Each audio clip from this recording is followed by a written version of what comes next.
Welcome to At the Table, a play reading series, brought to you by Charging Moose Media. In this episode, we're chatting with the cast from What If Oreos Were All That Was Left by Molly Burdick. Enjoy!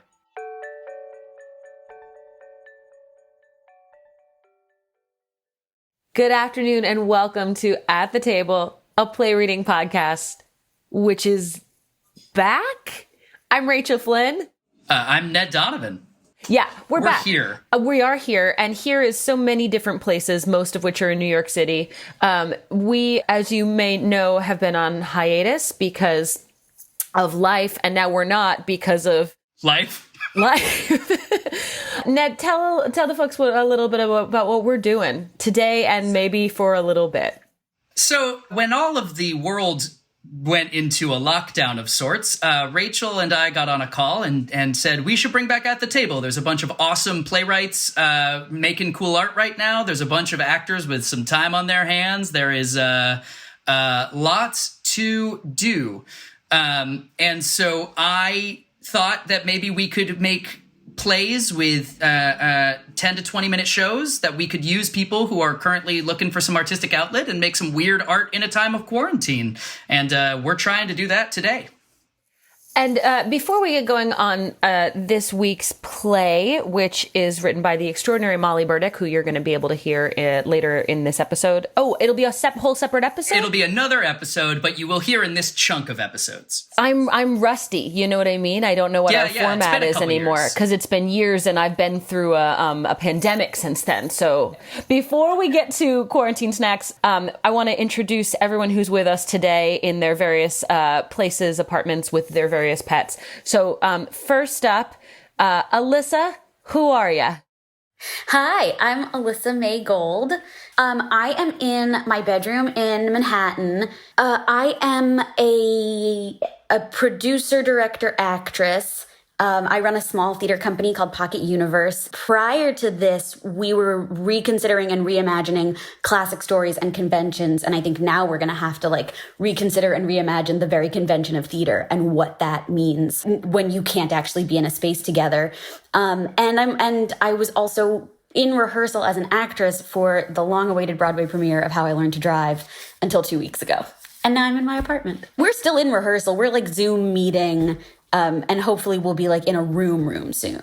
We do have a tradition at the table where we go around and we ask for your favorite snack. And we are doing sort of an amended version of that, which is what's the snack that's been pulling you through this time of global uncertainty? What's the one that's been really the savior of the pandemic for you personally?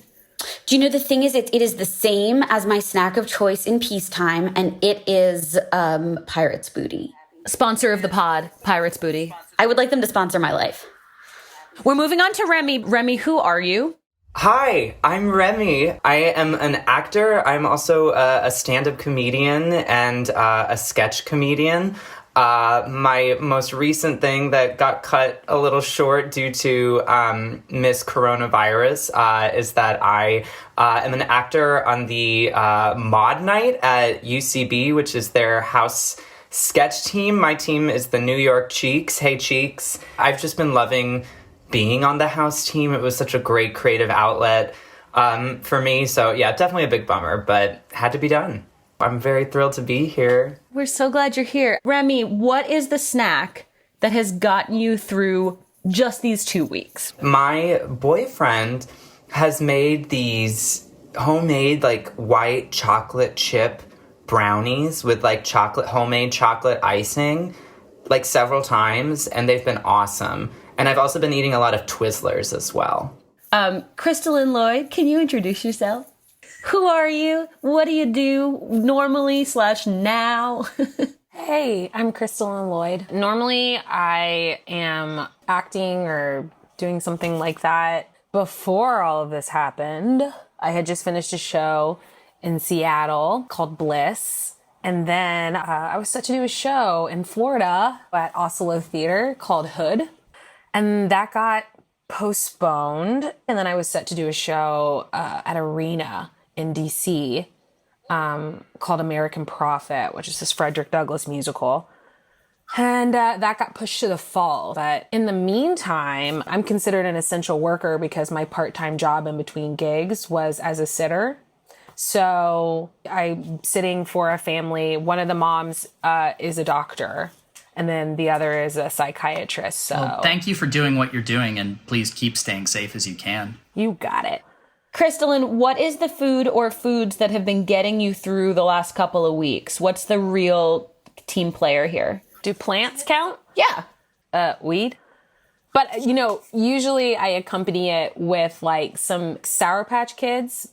Other times it's like a fun trail mix with like a cranberry situation. Is it original Sour Patch or are you like a watermelons person? I'm a watermelon Sour Patch girl. Yeah, that's an important, I love addition. those. Yes. Yep. Tony Vo, can you introduce yourself? Who are you? Hi, I am Tony Aidan Vo. I'm an actor, musician, artiste. I live in Brooklyn, New York. Recently lost a few gigs too, like everybody else. So, just trying to figure out this whole shebang as well. Most of the projects that I was going to be doing, I can't talk about too much because it wasn't officially announced. But I was going to be shooting an episode, a co-starring role on a new Netflix show this week, which was postponed. And I found out yesterday that my summer gig, I was going to go out to Portland Center Stage to do a show out there, and they've canceled their whole season. I mean, it's shitty that everybody's like lost work, but I guess it brings me comfort that I'm not alone in this, I also know that there are bigger things that are happening out in the world. I'm trying to just kind of live with it for a little bit and then trying to think about the bigger picture. Tony, I'm going to just real quick shout out another part of your career that you have ignored thus far, which is the lobbyists. Can you talk to us about the lobbyists? Sure, yeah. So I am a musician. I'm a singer-songwriter. I'm part of this theater collective / folk band called the Lobbyists. We've been around for 8 years now. Tony, I'm sorry. I had no idea you were in the Lobbyists. I loved Sea Wife so fucking much. Thank you. Thanks for making it out. Yeah, that's my crew.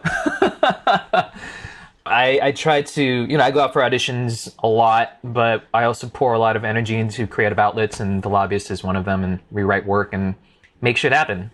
And congrats on the show was at NAMT this year as well, right? Yeah, we just did NAMT, which was a lot of fun at New World Stages, so... Plus that sweet, sweet Drama Desk nomination. Oh, come on, Stop man. burying the lead, Tony. I'll just let Ned be my PR person. Thanks, buddy. This is great. Okay, so Tony, what is the snack or food that has been really pulling you through? So this is a little bougie of me. I live in Park Slope, right down the block from Culture, and they do like frozen yogurt. And it is, I could easily eat a whole tub. And I'm kind of on this like freshly grated potato hash kick right now. I'll make it for breakfast or for like a midnight snack when I'm high. So, shout out to brought to you by weed. Weed. Yeah. Shout out to Weed. Sponsored by Weed. Yeah, that's my kind of snack. Okay, I do have a question kind of for the group. What are people doing for themselves or that they can recommend for others who might be tuning in, just in terms of self-care through all this?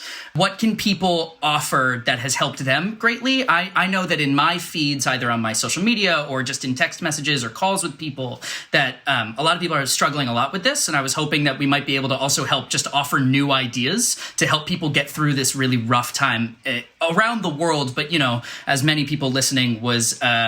New York City is really getting hit pretty hard, and we're all kind of hunkered down. And by the way, if you don't have an answer, if your world is like kind of you don't know and you're trying to figure it out too, then feel free to say so, and hopefully someone else will give you some ideas to get you there.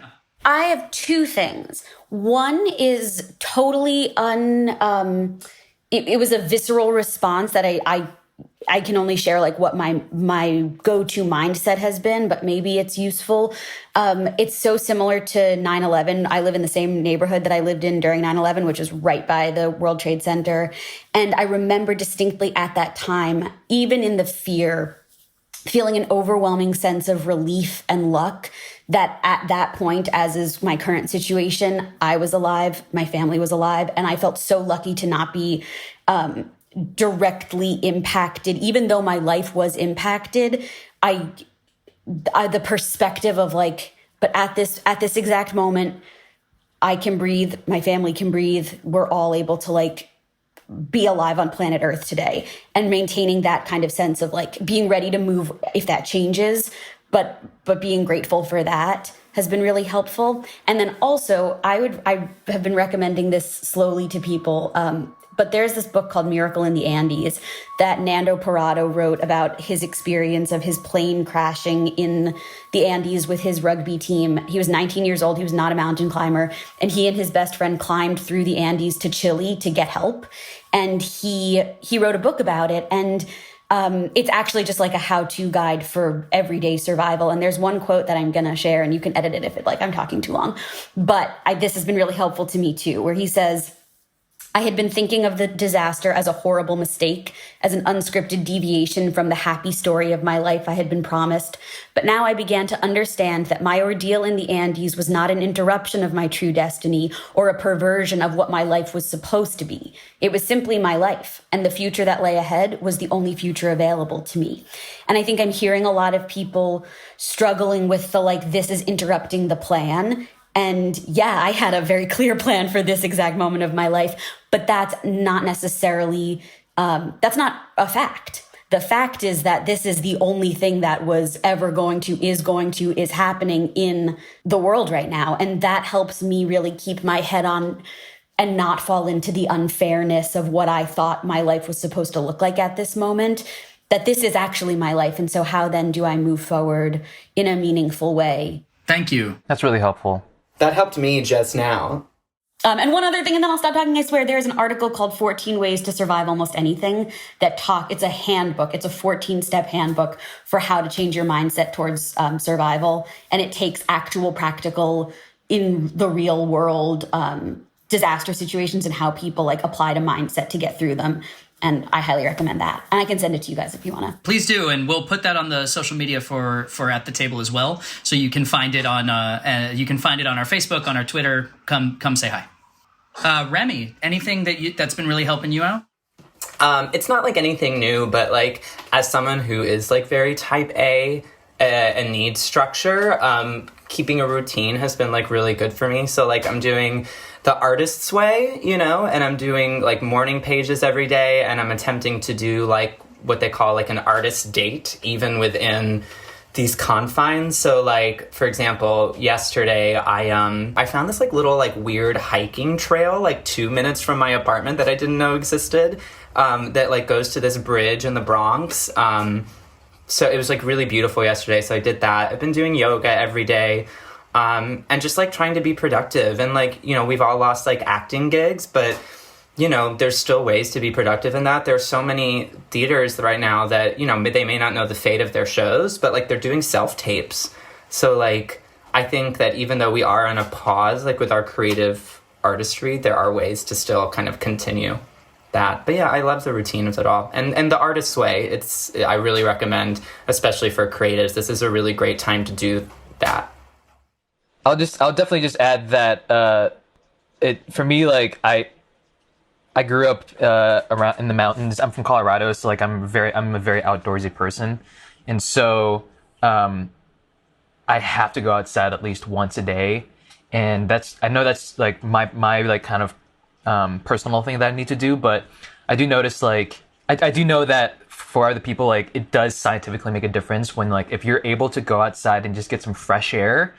And, wherever you are in the country, in the city, if you're able to go to a park just for 10 minutes, it can just really reset your mind. Because, being inside can just really do some, being stuck inside all day can really drive you nuts. So it's simple, but chemically it's definitely makes a difference. So I want to throw out there, and it's funny because we always make these, these are always jokey, we do jokey interviews and then we do a play. But I've been loving the communication that has opened up between people. It feels like we're checking in about mental health on text chains with my family right now, which is a newer thing for us. So in the interest of that, this has been an interesting time. I have panic disorder, and I also have obsessive compulsive disorder, but I'm lucky enough to still have a therapist that I'm doing telemedicine with. And she told me the loveliest thing the other day, which is that adaptive behaviors are completely acceptable in extraordinary times. What that means is if you're making art right now and that feels good, great. If you're not making art right now and that feels good, great. You know, you should be doing the things that feel right now. And I thought that that was such lovely advice, that sometimes you need somebody else to give you permission to do all the things. Sometimes getting into the thing feels good, and sometimes lying on your couch feels good. And all of that's okay right now. Pretty much the only right thing to do right now is stay home and social distance and like take care of yourself. That's like the only right thing to do. The rest is up for interpretation. I have a roommate, and we were having a very heated conversation about, because there are people who are still like leaving their house to go Netflix and chill. And the New York Times published an article on, you know, the best ways to have sex right now. Did you guys read that? Yeah, it was like phone sex is safe sex. There was a beautiful one sheet from the New York City Department of Health, and bullet point 1 was the safest sexual partner right now is yourself, and bullet point 2 was the second safest sexual partner is somebody you live with. And everyone was quote tweeting it on Twitter, and it said, New York City says, masturbate or fuck your roommate. Yeah. Someone tweeted that, well, I guess gay guys now just have to sleep with their husbands. Oh, it's savage.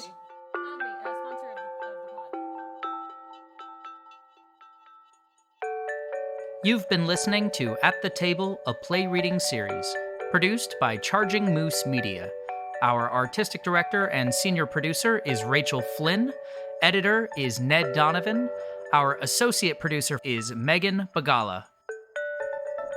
Music by Marcus Thorne Bagala.